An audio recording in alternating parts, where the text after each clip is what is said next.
On today's show, the Atlanta Hawks make a big splash on the first night of free agency, adding Luke Kennard and Nickeil Alexander-Walker. We'll get into all of what it means, what's to come, and more right now.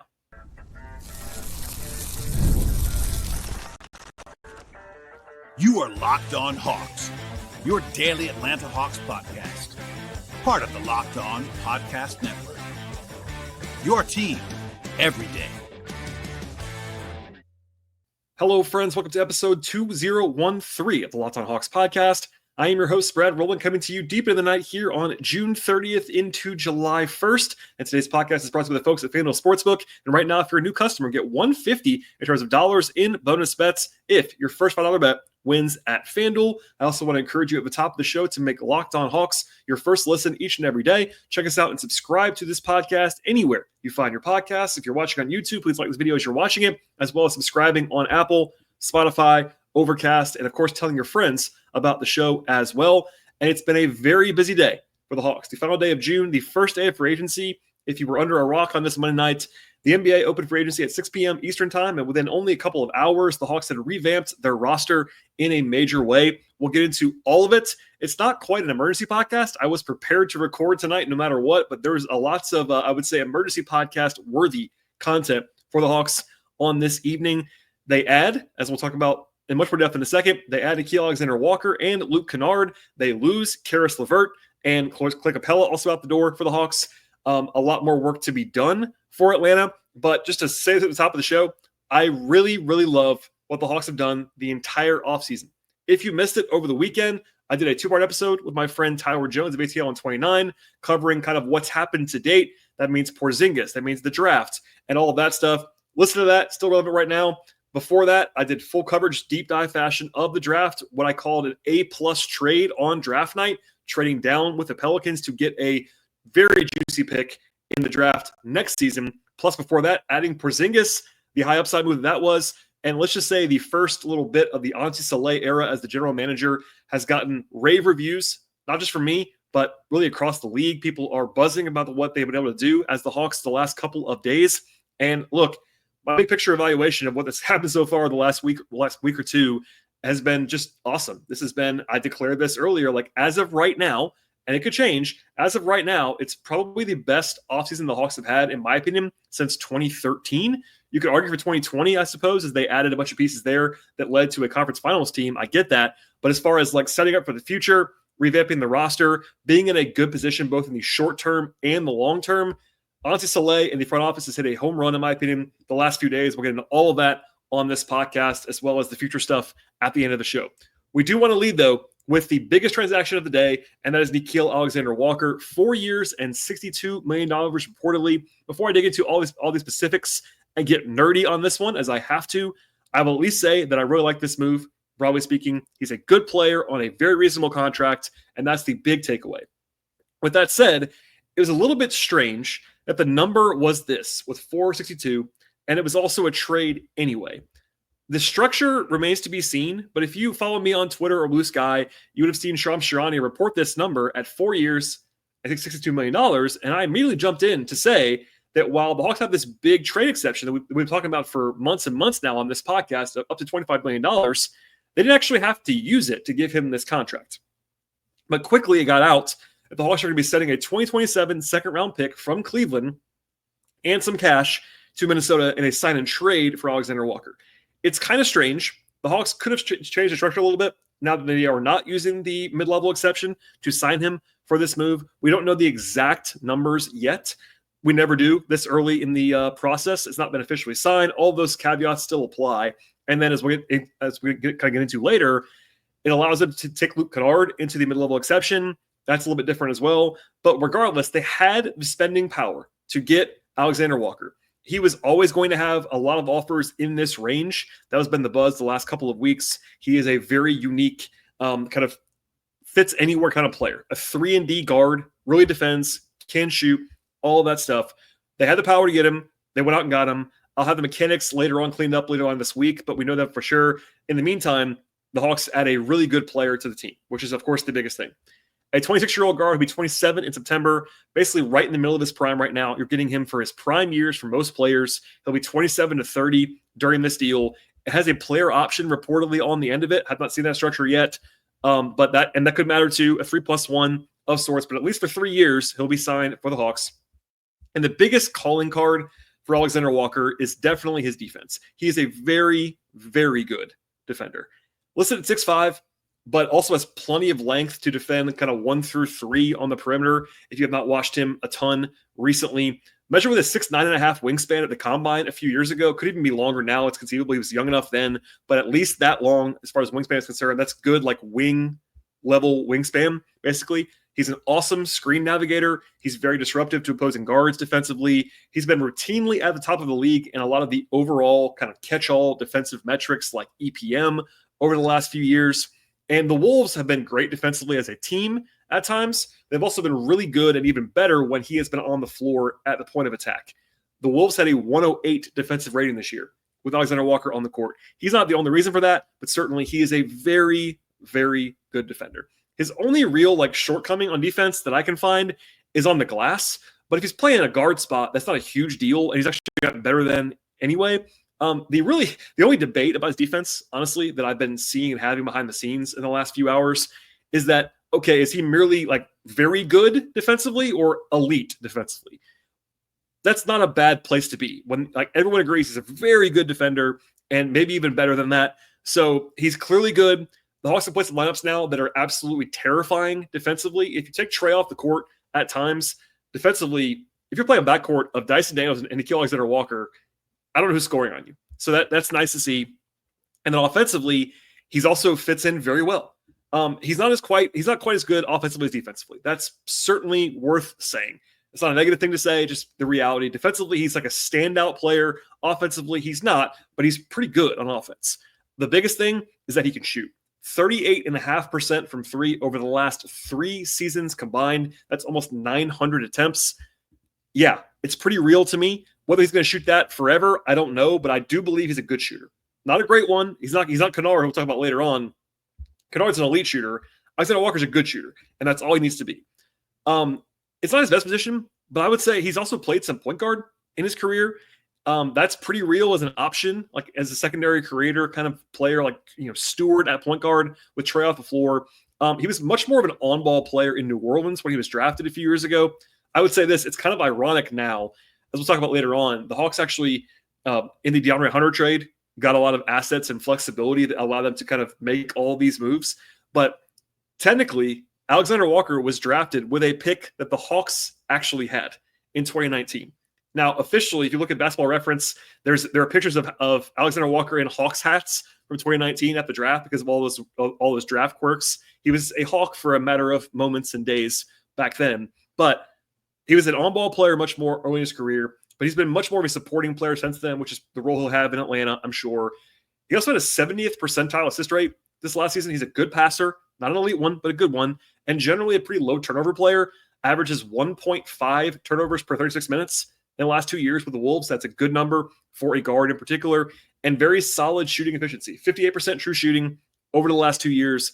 He's a very good player. My friend John Hollinger of The Athletic, this is just one person, but John is a respected voice in the industry, has a system for projected free agents. He had Alexander Walker as a $20.5 million player per season. We don't know the structure yet, but the average on the deal is $15.5 million.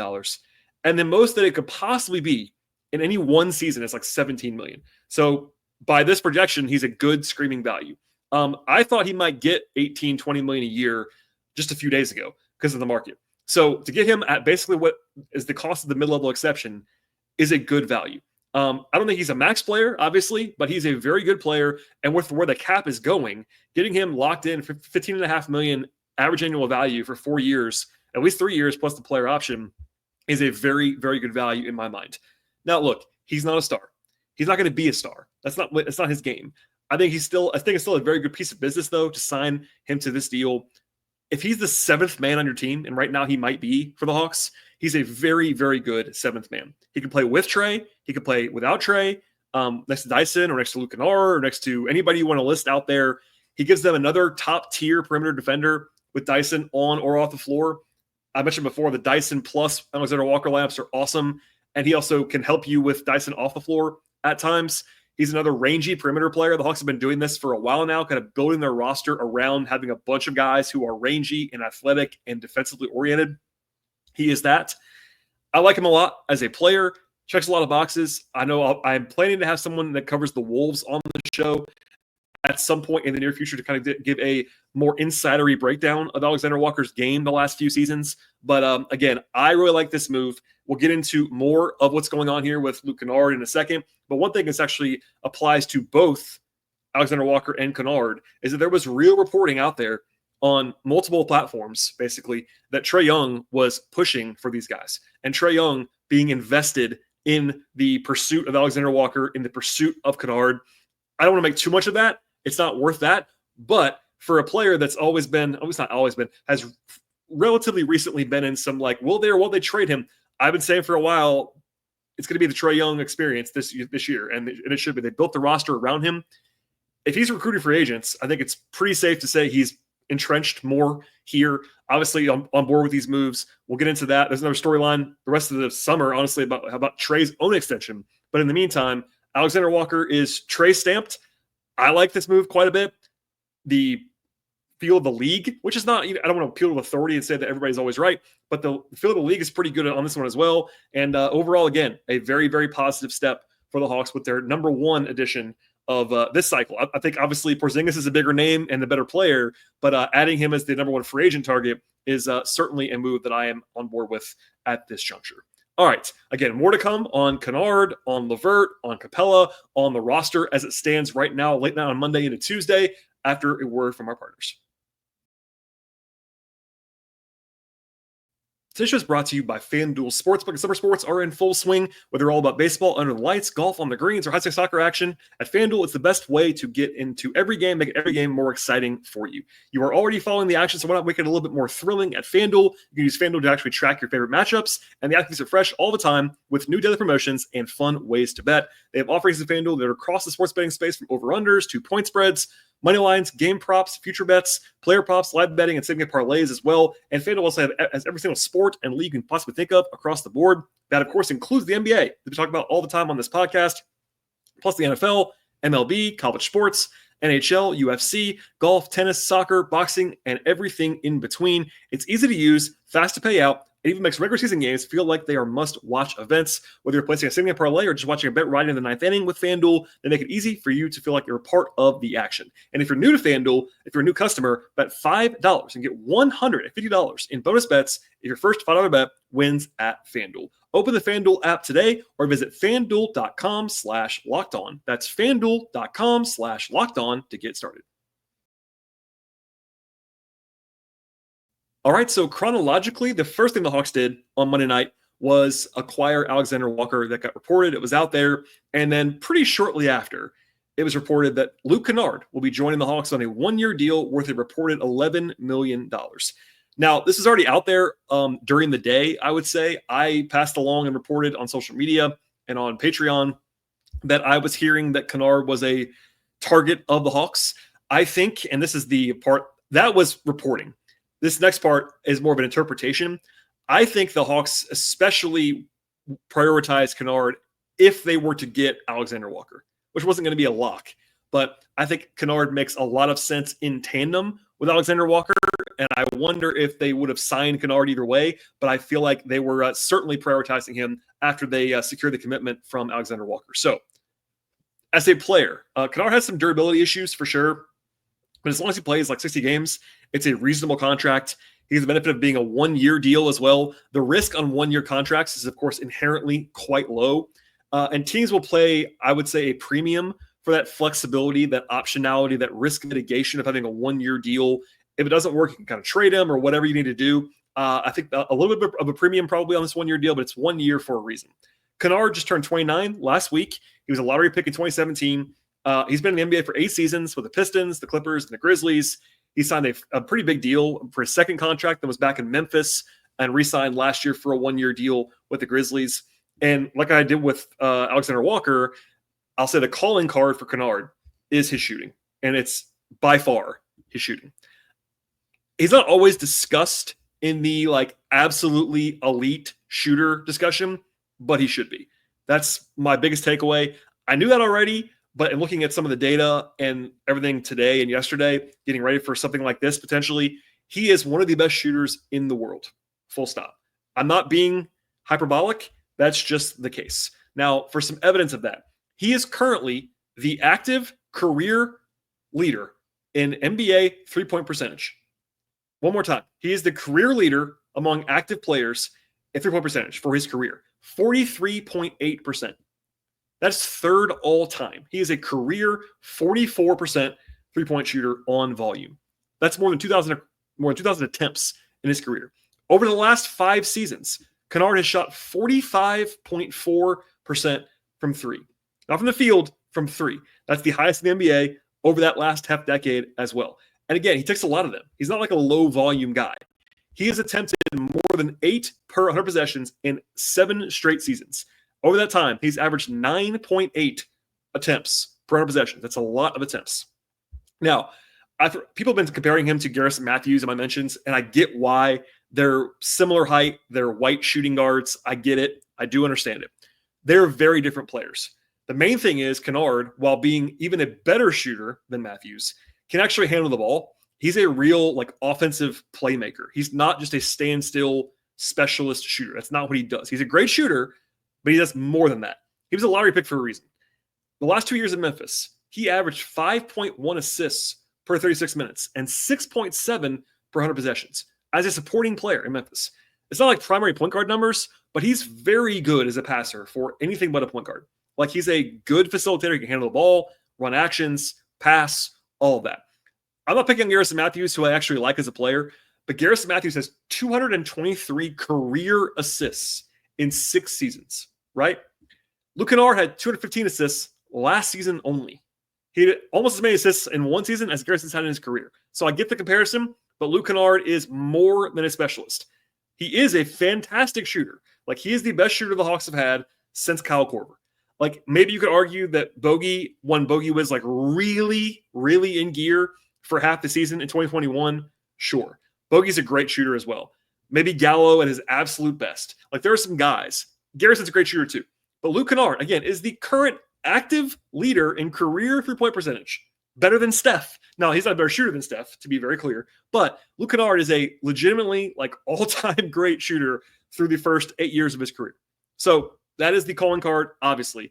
But he can't handle the ball. And I've been saying this for a while. The Hawks need more shooting. And so far, this cycle, they've added 3 players. They've added Porzingis, who is one of the best shooting centers in the league, maybe second best behind Karl Anthony Towns. He's that good of a shooter. You had Alexander Walker, who isn't on that tier, but is clearly a pretty good shooter. 39% the last 2 seasons, real shooter. And then Kennard is an elite shooter. So you've added 2 guys who I would call basically elite shooters in Kennard and Porzingis. Another good one in Alexander Walker. And yeah, you lose LeVert, and you obviously lose Niang, but they've upgraded their shooting for sure in this cycle. So I think Kennard is also, by the way, a very low turnover player for someone who can play with the ball in their hands a little bit. Good, kind of mistake-free player offensively. So why you ask, I'm sure, was he available for this 1-year deal? He's not a good defender. He's just not. So that's the sticking point here, obviously. In my patreon.com/BT Rowland write-up of the free agent class before this actually happened, I basically said he's a tough fit with Trey because of the defense. And I stand by that. Now, I think if you're going into the season, it's like you can never play those guys together ever.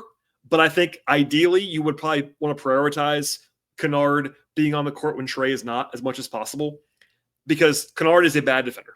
Now, if Kennard is your worst defender on the court, you're probably fine, because he is bigger than Trey. He's not tiny. He's 6'5". He's got real size. If he's playing with Dyson or playing with Nickeil in the backcourt, you're fine.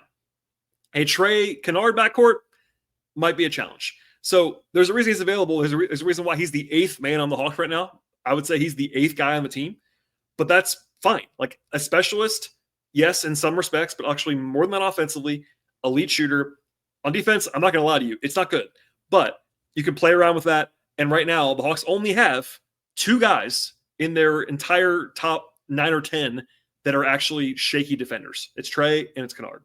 And if you separate them a lot, you're probably fine. And also Kennard, again, if he's the smallest guy on the court, you're totally fine. So We'll get into that more later on. I'll talk about him, I'm sure, and Alexander Walker a lot more in the future. But I think 1 year, $11 million for Luke Kennard is a good price.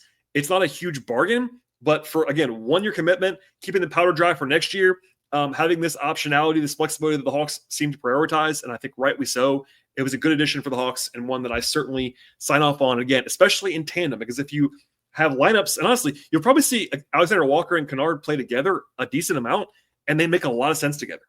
Also, Kennard and Dyson make a lot of sense together. Those guys are good partners in the backcourt. So I'll leave it there for now on Kennard, but certainly a move that I'm in on, especially in tandem with Alexander Walker and everything else that they've done in this offseason. All right. In a second, I will get into the Caris LeVert of it all, the Clint Capela of it all, and then kind of what's going to be coming up for the Hawks. And there is much more on the horizon for Atlanta after a word from our partners.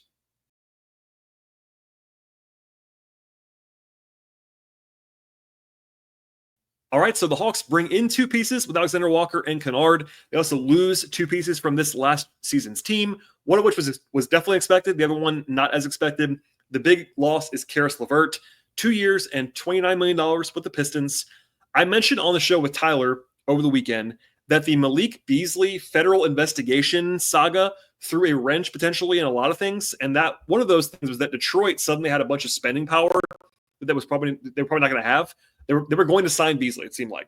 And instead of doing that, they focused on LeVert. And that made life harder, I would say, for the Hawks. And, of course, he played at Michigan, did Caris. But even more than that, I would say, the Pistons needed a starting-level shooting guard. And LeVert is going to have a bigger role in Detroit than he would have had in Atlanta. Was that why he signed there? We'll only know that if he says that. But I think for a lot of players, it matters what the role is going to be. And that could be a factor in some of this stuff. Also, the Hawks would have had some luxury tax issues if they had signed LeVert to this exact deal and also signed Alexander Walker. I'm also not sure that Caris would have just come back to Atlanta at exactly this price because of the connections to Michigan, the connections to the role he might be in Detroit. The Hawks might have actually had to outbid the Pistons. That's possible as well. So all that said, I like Caris. He's a good player. And 2 for 29 in a vacuum for him is a totally fine contract. Someone asked me, so just as a spoiler, LeVert signed first before Alexander Walker and Kennard. And someone asked me on Twitter, actually a lot of people did, basically, what's your reaction to the Hawks not paying this? And I said, it's a TBD.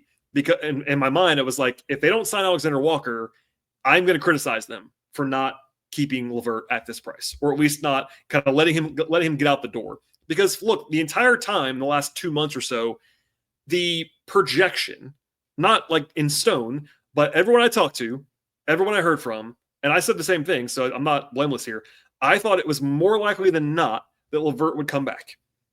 Of course, there's always factors in play. It's like, I wasn't saying he was going to take a huge discount to stay in Atlanta. He liked it here. The Hawks liked him. That's still the case now. But the way it broke down is clearly the Hawks prioritized Alexander Walker over LeVert, which I'm okay with, honestly.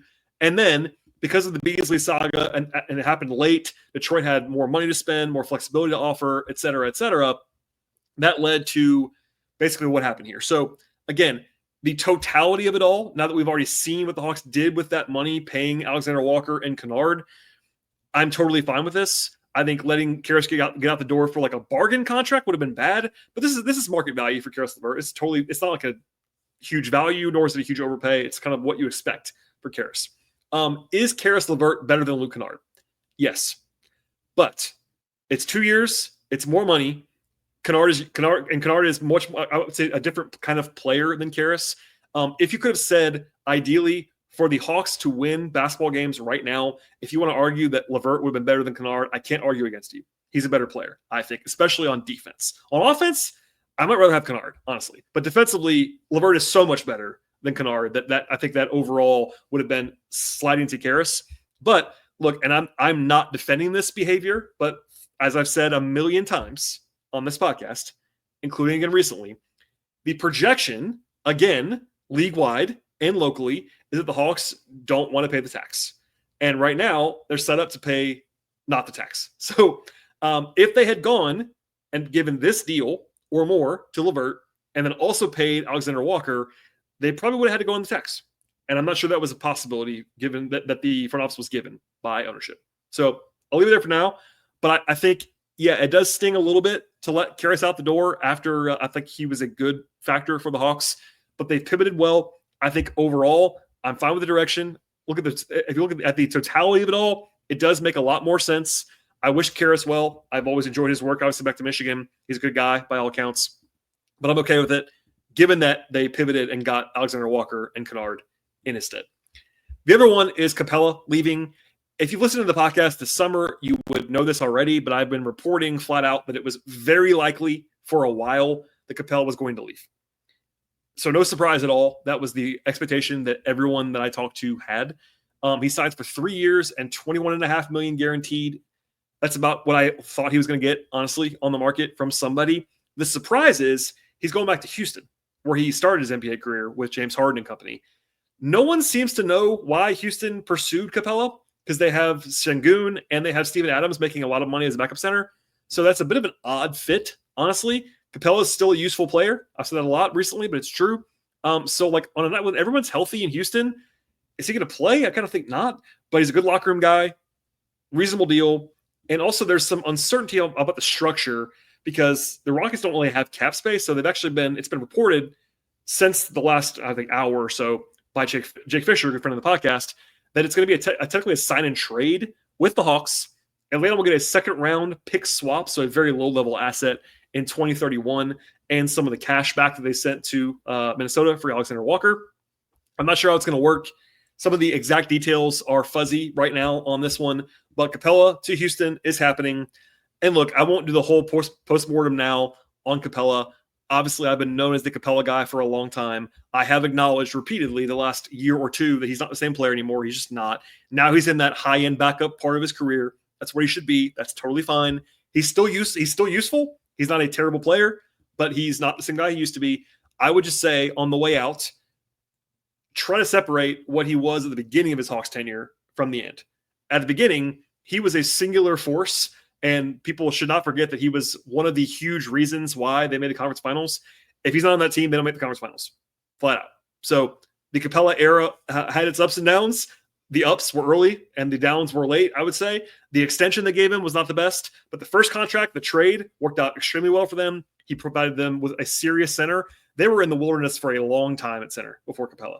I'm talking about guys that, yeah, I like some of them, but like Damian Jones and Alex Len and Dwayne Dedman, they were in the dead zone at center for a long time. They brought in Clint. He was a serious player, helped Trey a lot, as Trey will always admit to and say. So a nice run for Clint. It didn't end the absolute best last year, but this was always going to be the way it was this season. The Hawks are in a good spot now at center with Porzingis and Okongwu. So no hard feelings at all. I've always enjoyed Clint. I hope the best for him in Houston, but that's the end of the Clint Capela era in Atlanta. All right, before I get out of here, and I promise I know I will not do like every single storyline because there's just too much to get to on one podcast. I kind of, again, poked fun about this, but it would have been great to separate the Kennard and Alexander Walker stuff, but it happened back-to-back, so here we are on a Monday night. There's a good deal of fluidity here without knowing the exact structures of the Alexander Walker and Kennard contracts, but I have them right now at like $7.5 million or so under the luxury tax, with 3 roster spots open, and they have to fill at least 2 of those spots. You have to have at least 14 players on opening night. Currently, they have 12. So it could be less than that if they give Alexander Walker more in year 1. It could be more than that if Kennard's base salary is lower. We don't know right now. That's a rough estimate, about $7.5 million under the tax right now. At the moment, they have a very, very clear top 7 guys.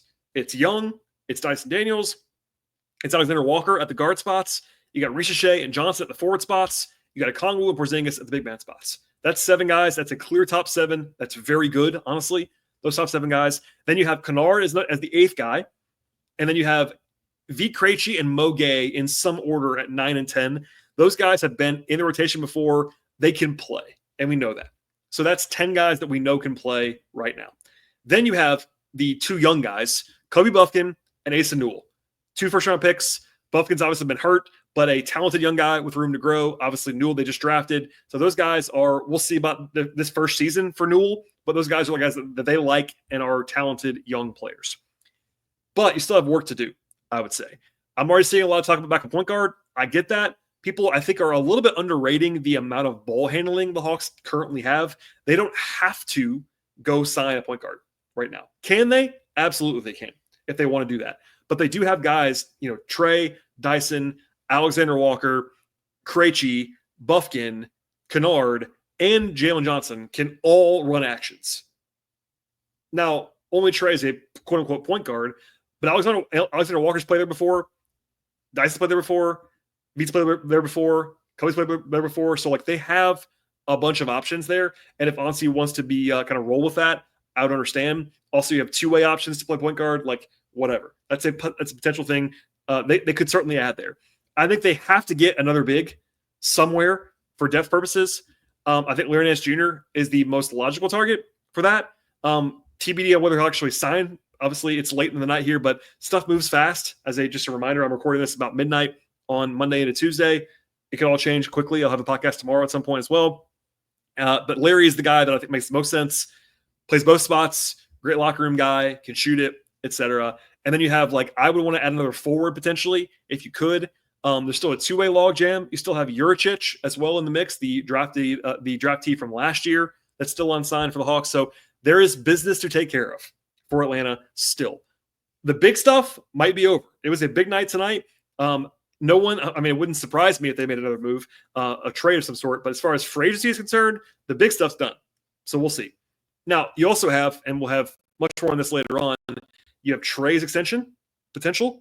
You have Dyson's extension potential. Those are the two big ones. You can also extend Mo Gay. I wouldn't exactly bank on that happening, but they have stuff to do, I would say. But in the meantime, that's our night one recap. It's been, again, I'll bookend this by saying, I said it earlier, say it late. It's been an awesome week for the Hawks. That's my opinion. People will know that I'm not emotional about it anymore. I've been covering the team for a long time. I don't do the fan ups and downs. I've been covering the team as a media member for a decade and a half now. But they haven't had an offseason like this in a long time. It's been, for me, unequivocal positive. Doesn't mean it's all going to work, but I think a lot of the process, I'd be very comfortable with this front office in charge. They've made a lot of smart moves. The reviews are in across the league. Everyone's like, man, the Hawks. I'm like, yeah, the Hawks. It's going very well. So I'll leave it there for now. Please stay tuned. I'll have much more coming up later on this week. Again, my plan is to have someone come on about Porzingis from the Boston angle. We've covered him in the last couple of years. Same with Minnesota and Alexander Walker. Maybe even Memphis and Kennard. We'll see. But stay tuned. I have all that coming up, plus Summer League coverage going to Las Vegas next week. It's going to be very, very busy, but stay tuned. Please subscribe to the Locked On Hawks podcast anywhere you find your podcasts, Apple, Spotify, YouTube, etc. Follow the show on X/Twitter at Locked On Hawks. Follow me there at BT Rowland. I'm also on Blue Sky at BT Rowland. And also my non-podcast coverage of the Hawks, my writing and such, is at patreon.com/BT Rowland. All right, everybody. One night done in the free agency specter, and we'll have much more to come later on this week. We'll see you all next time.